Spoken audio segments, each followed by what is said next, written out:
Hi friends, it's Heather. Welcome back to Brilliant Blue Reviews. In today's video, I'm going to be giving you my review of the new movie Paddington in Peru. I just got home from seeing this movie with my son.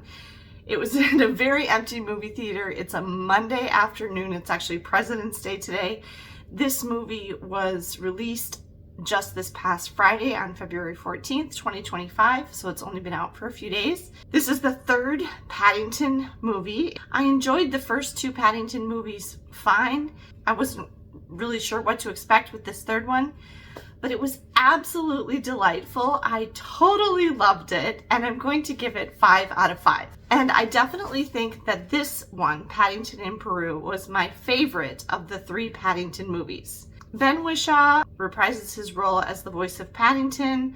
The other characters are the same, except I'm not sure about the mom. One of my kids mentioned that the mom might be a different actress, but I'm not sure about that, Mrs. Brown. The kids have grown up. They're basically adults now. Those might be different actors playing the son and the daughter. There are also some fun throwbacks to the first two Paddington movies kind of hidden in this movie.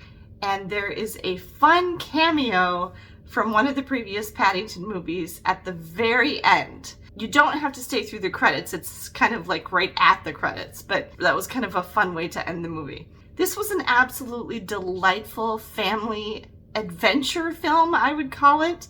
It's good for the whole family. I guess I didn't check what it's rated. I'm guessing probably PG. My teenager and I totally enjoyed it, so it's good for everybody.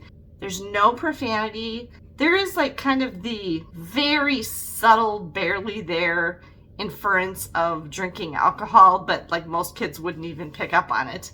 The peril and danger parts of the adventure aren't so scary that they would be too scary for even younger kids. There was a lot of humor, which I really enjoyed. There were quite a few very funny moments in the movie.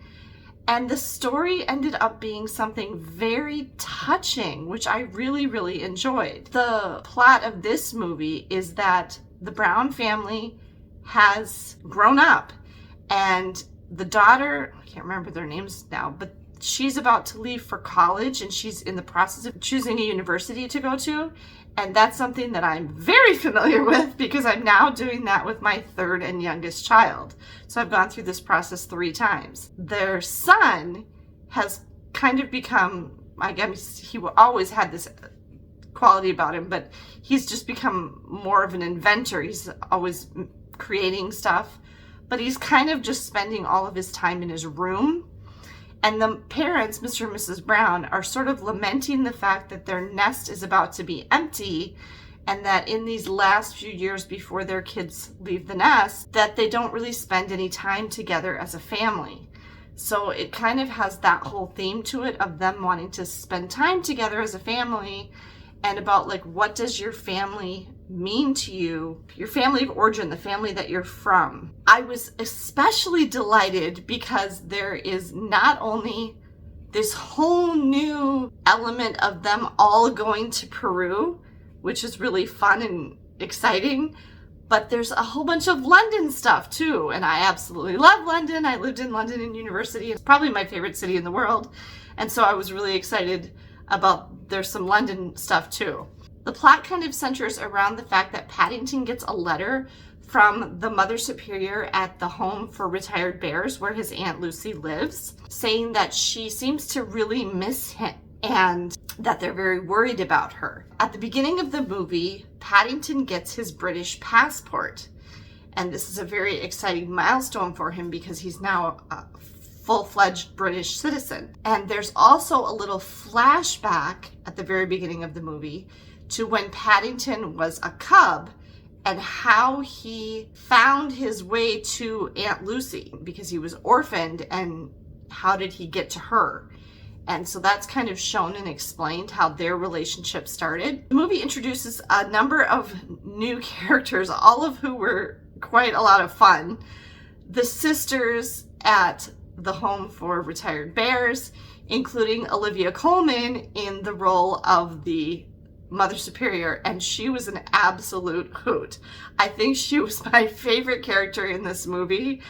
She does a variety of things that are just really entertaining. And then I recognized one of the other nuns. She never says anything. She's kind of always in the background, but she's one of the sisters from Call the Midwife. If you watch that show, that's another one of my favorite television shows, is Call the Midwife, which is on BBC, but eventually it finds its way to Netflix. And she's one of the sister midwives from that show. So that was kind of funny. The other new characters that are introduced are Antonio Banderas' character, which is Mr. Hunter. And he plays multiple roles, Antonio Banderas, because he's also playing the roles of all of his ancestors. And then he has a daughter, Gina, and she's another main character. And they come along because when the Brown family gets to Peru to visit Aunt Lucy, she's gone missing. And so they go to look for her, and they hire Mr. Hunter and his daughter, Gina, and their boat to take them down the Amazon River to try to find Aunt Lucy. So that's how they're all connected. And from there, it's just a really fun, delightful adventure with a bunch of different mishaps. The pacing was great.